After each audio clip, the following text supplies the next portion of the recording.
नमस्कार अमरावती।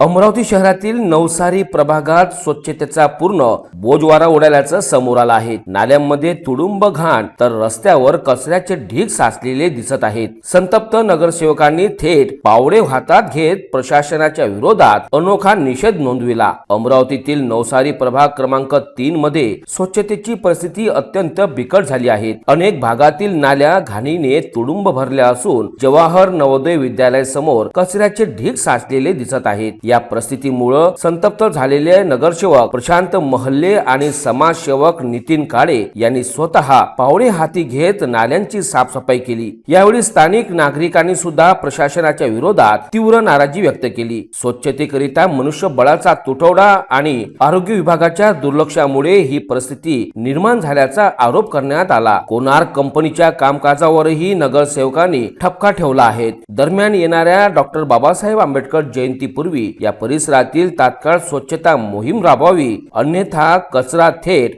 महानगरपालिका कार्यालयात टाकण्याचा इशारा नगरसेवकांनी दिला आहे। आता या इशाऱ्यानंतर मनपा प्रशासन जाग होणार का आणि नवसारी प्रभागातील स्वच्छतेचा प्रश्न मार्गी लावणार का हे पाहणं महत्त्वाचं ठरणार आहे। नमस्कार, मी प्रभाग क्रमांक 3 मधील नितीन काळे, युवक काँग्रेस उपजिल्हा अध्यक्ष। इथून माझ्या वहिनी नगरसेविका आहे अनिता जितेंद्र काळे। त्यांना इथल्या लोकांनी निवडून दिलं, पण महानगरपालिकेनं जो कोणार्क नावाच्या कंपनीला जो ठेका दिलेला आहे त्या कंपनीमुळं आम्ही इथल्या लोकांना स्वच्छतेमध्ये कमी पडत आहे। कारण याच्या मागं कारण हे आहे की तिथल्या लोक आम्हाला मजूर नाही देत आहे, नाल्या साफ करायचे, घंटी गाड्यावाल्यावर लक्ष नाही देत व्यवस्थित। आम्ही पाहतो तो आम्हाला म्हणते आम्ही करून लोकांचे आम्हाला कॉल येतात की 15-15 दिवस तुम्ही म्हणता की 10 गाड्या आहेत, तर 10 गाड्यातनी पूर्ण प्रभाग झाला पाहिजे। 15-15 दिवस अगर एका एरियात गाडी नाही जाणार तर लोक मग आम्ही लोकांना उत्तर काय देऊ? ज्या लोकांनी आम्हाला मत दिलं त्या लोकांना आम्ही उत्तर काय दिलं पाहिजे? आणि धुव्याची गाडी त्या कोणार्क कंपनीमध्ये नाही टाकली त्यांनी, पहिले ठेक्यामध्येच धुव्याची गाडी होती आणि फवारणी पण होती, तर महानगरपालिकेनं स्वतःकडे ठेवली। पण महानगरपालिकेच्या अधिकाऱ्यांना आम्ही ह्या गोष्टी विचारतो तर ते लोक आम्हाला सांगत नाही, व्यवस्थित उत्तर देत नाही। सांगते ट्रेनिंग चालू आहे, येत आहे, होत आहे, तर केव्हा मग हे याचं उत्तर आम्हाला केव्हा भेटणार असं आम्हाला त्या जाधव साहेबाला कोणार्क कंपनीला विचारायचं आहे। मी प्रशांत महल्ले, नगरसेवक, प्रभाग क्रमांक 3 नवसारी येथील असून आज आपण पाहताय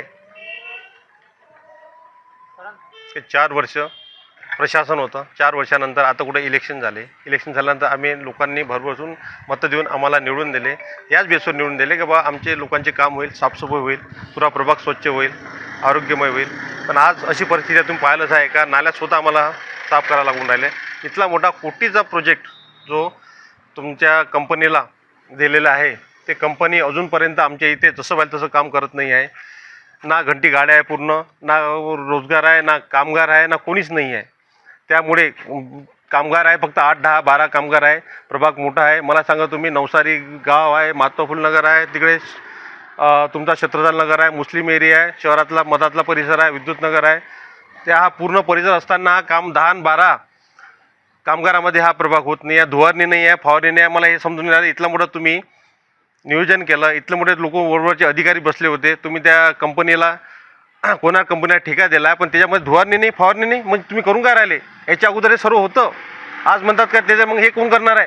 आता मच्छराचा त्रास आहे, तिकडे मच्छर आहे, लोकांना डेंगूचे चान्स आहे, अशा ह्याच्यात फवारणी निवडून राहिली, धुवारणी निवडून आम्ही करावं काय?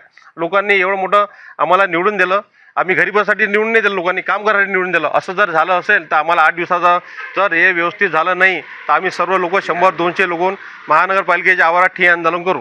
स्वतः आपण नाली उतरून कचरा साफ केला, काढला बाहेर, काय कामगार जीवन नाही राहिले, त्यामुळे आम्हाला हे करावंच लागेल। आणायला हे यासाठी जनतेनं आणि काही करून महापौरच्या तुम्ही आता महापौरच्या प्रभागात जाऊन पहा, कमीत कमी तिथे 40 ते 50 कामगार आहे। हा भेदभाव काय? कोण आम्ही इथं लोक राहत नाही काय? तिथंच लोक राहते, इथं लोक राहत नाही काय? मला सांगा तुम्ही, आज जर हे अवस्था आहे तर हे समोर हेच राहणार आहे। जेपर्यंत जाग येत नाही, प्रशासनाला जाग येत नाही, तेपर्यंत आम्हाला करावंच लागेल। जर असं झालं नाही तर आम्हाला ठिय्या आंदोलन करावंच लागेल। अनिल बारसकर, सिद्धार्थनगर, नवसारी येथील नागरिक। काही वर्षापासून इथं नाल्या काढलेल्या नाही आहे। जेव्हापासून प्रशांत भाऊ आले निवडून तेव्हापासून 2-3 वेळा त्यांना वरवरच्या नाल्या साफ केलेल्या आहे, त्याच्यानंतर काहीच नाही, त्याच्यात गाळ काढलेला नाही आहे। तो कधी बाटम यानं काढलेला आहे, तो उतार निघून पाणी जाऊ शकते। बाकी काहीच समस्या नाही इथं, बरोबर आहे, फक्त नाल्याचंच आहे प्रॉब्लेम.